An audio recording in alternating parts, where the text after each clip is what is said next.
नमस्कार शेतकरी मित्रांनो, सनई ॲग्रोमध्ये आपले स्वागत आहे। आज आपण आंबा झाडाचे खत व्यवस्थापन बद्दल माहिती घेणार आहोत। आंबा झाडाला खत कसे द्यावे, कोणत्या वेळी द्यावे, खते देताना कोणती काळजी घ्यावी वगैरे वगैरे। आणि आज मी हे सर्व काही आपल्याला प्रात्यक्षिक करून दाखवणार आहे। तर चला मग व्हिडिओला सुरुवात करूया। मित्रांनो, सुरुवातीला आपण इथे ड्रिप इरिगेशनची लाईन बाजूला करून घेऊया। आता आपण झाडाच्या मुळातील पालापाचोळा व काडी कचरा एका बाजूला गोळा करून घेऊया, कारण पुढे आपण हा कचरा चॉप कटर मशीनवर बारीक करून पुन्हा याच झाडाच्या मुळात आपल्याला पसरवायचा आहे। असे केल्याने हा पालापाचोळा लवकर कुजण्यास मदत होते आणि पुढे त्याचे झाडाला खत म्हणून उपयोग होतो। तसेच जमीन ही सुपीक होऊन जमिनीमध्ये बॅक्टेरियाचे प्रमाण वाढते। बरीचशी मंडळी हा बहुमूल्य काडी कचरा जाळून टाकतात। मित्रांनो, झाडाच्या मुळात साठलेल्या पाल्यापाचोळ्याचा नैसर्गिक थर हा झाडाचा व मित्र कीटकांचा सुरक्षा कवच आहे, त्यामुळे तो जाळू नये।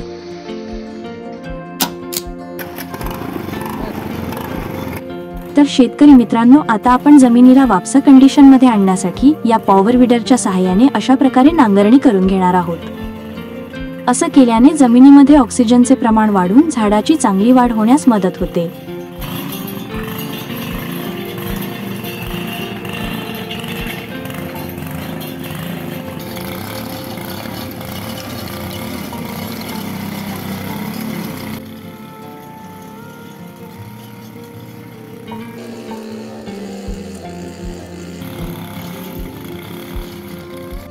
हे आहे आपले 16 प्रकारचे अन्नद्रव्य असलेले सनई ॲग्रोचे जैविक खत। मित्रांनो, झाडाला एकूण 20 प्रकारच्या अन्नद्रव्याची गरज असते आणि त्यातील प्रमुख अन्न घटक म्हणजे NPK म्हणजेच नत्र, स्फुरद आणि पालाश। कृषी विद्यापीठाच्या निर्देशांनुसार जैविक खताची मात्रा ही प्रतिवर्ष 10 किलो असणे गरजेचे आहे। आपले हे झाड सध्या 4 वर्षाचे आहे, म्हणजेच आपण इथे या झाडाला 40 किलो जैविक खत देणार आहोत।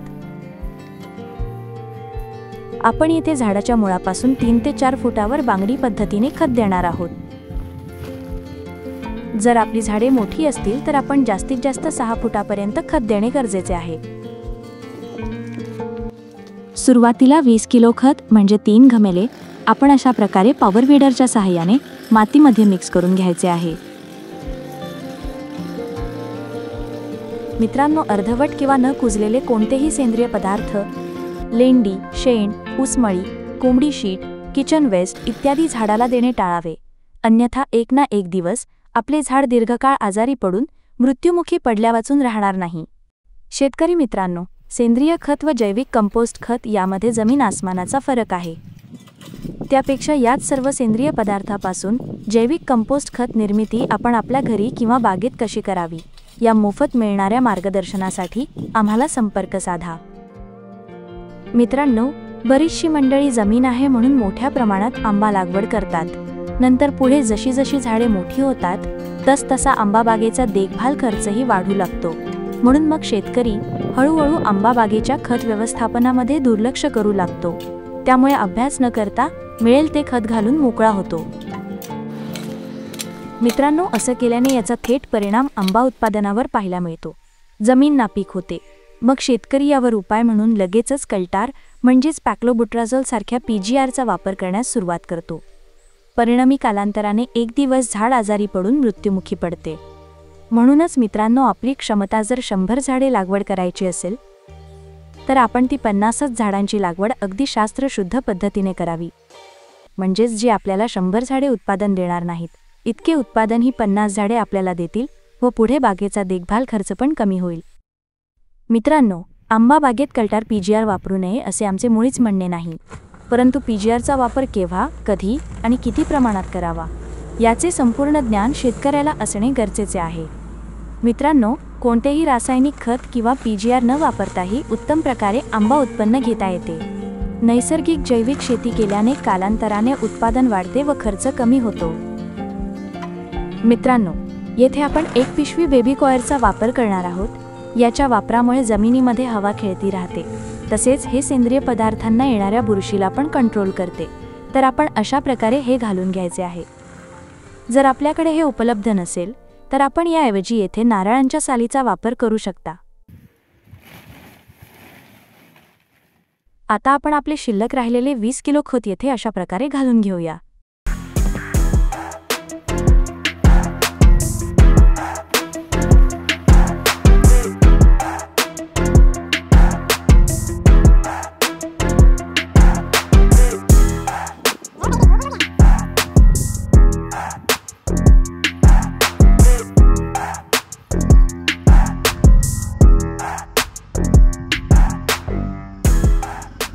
शेतकरी मित्रांनो, आता आपण आपला बाजूला करून ठेवलेला पालापाचोळा मशीनच्या सहाय्याने बारीक करून झाडाच्या मुळाशी द्यायचा आहे, ज्यामुळे पुढे जमिनीमध्ये कार्बनचे प्रमाण वाढून जमीन भूसभूषित होण्यास मदत होईल.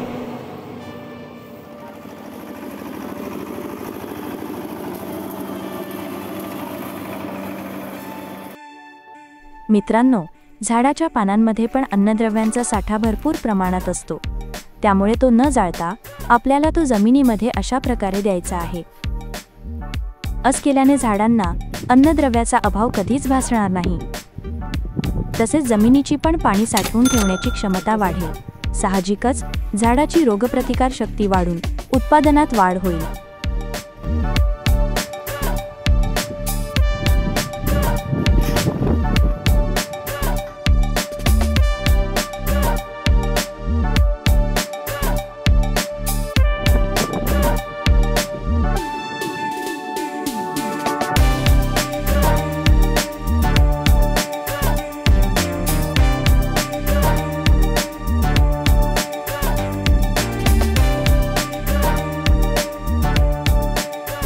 तर मित्रांनो, येथे आपले खत घालायचे काम पूर्ण झाले आहे.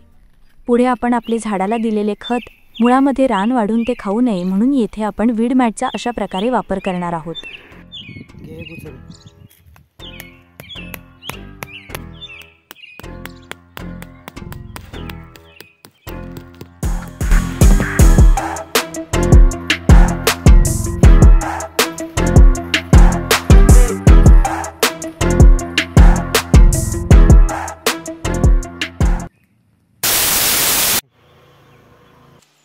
शेतकरी मित्रांनो, आपली आंबा फळे तोडणी मार्च एंडलाच पूर्ण झाली.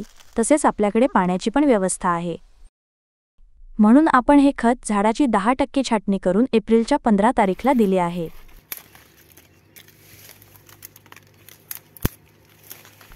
दरवर्षी आपण या झाडाला वर्षातून 2 वेळा खत देतो, एकदा एप्रिल महिन्यात तर दुसरा डोस ऑगस्ट महिन्यात. मित्रांनो, जर आपल्याकडे पाण्याची व्यवस्था नसेल तर आपण जून महिन्यात झाडाला खत देणं गरजेचं आहे. मित्रांनो, आपण आपल्या चॅनलवर नवीन असाल तर या आपल्या चॅनलला सबस्क्राईब जरूर करा, कारण भाग क्रमांक 2 मध्ये आपण ऑगस्ट महिन्यात झाडाला कोणते खत देणार आहोत ते जाणून घेणार आहोत. तसेच आता आपण केलेल्या ट्रीटमेंटचा झाडावर काय परिणाम झाला हे आपल्याला पाहता येईल. धन्यवाद.